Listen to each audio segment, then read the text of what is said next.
Like करा, subscribe करा, bell icon दाबायला विसरू नका. तर पाचगणी न्यूज.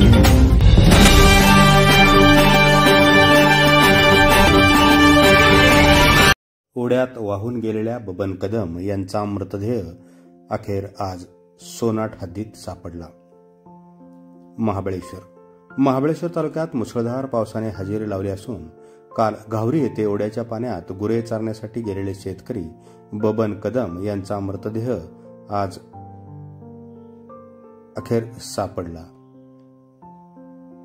याबाबत मिळालेली अधिक माहिती अशी की घावरी देवघरेवाडी तालुका महाबळेश्वर येथील शेतकरी बबन पांडुरंग कदम वय 62 हे काल आपल्या गुरांना चारण्यासाठी आपल्या वाडीजवळील ओढ्या दरम्यान गेले होते.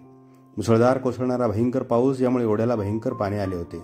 पाऊस जास्त असल्याने काही गुरांना फिरवण्यासाठी बबन कदम व त्यांच्या पत्नी दोघे गेले असता त्यांचा तोल जाऊन ते पाण्यात पडले. या दरम्यान त्यांची पत्नीही पाण्यात अडकल्या होत्या, परंतु त्यांना बबन यांनी मागे ढकलले, परंतु ते या घटनेत वाहून गेले. आपल्या बायकोला वाचून त्या पाण्यात वाहून गेले. दरम्यान देवघरेवाडीचे ग्रामस्थ म्हणजे घावरीतील ग्रामस्थ यांनी अथक प्रयत्न करून रात्रीपर्यंत शोधण्याचा प्रयत्न केला, परंतु ते सापडले नाहीत. पण आज सकाळी मौजे सोनाट हद्दीत झुडपात अडकलेला बबन कदम यांचा मृतदेह सापडला. या कामी महाबळेश्वरचे पोलीस निरीक्षक यशवंत नलावडे व महाबळेश्वर ट्रेकर्स सह्याद्री ट्रेकर्स यांचा प्रयत्न केले. मृतदेह महाबळेश्वर येथे वैद्यकीय तपासणी केल्यानंतर घावरी येथे त्यांच्यावर अंत्यसंस्कार करण्यात आले. या कुटुंबाचा हा एकमेव कर्ता पुरुष असल्याने हा पोशिंदाच गेल्याने कुटुंब उघड्यावर पडले आहे.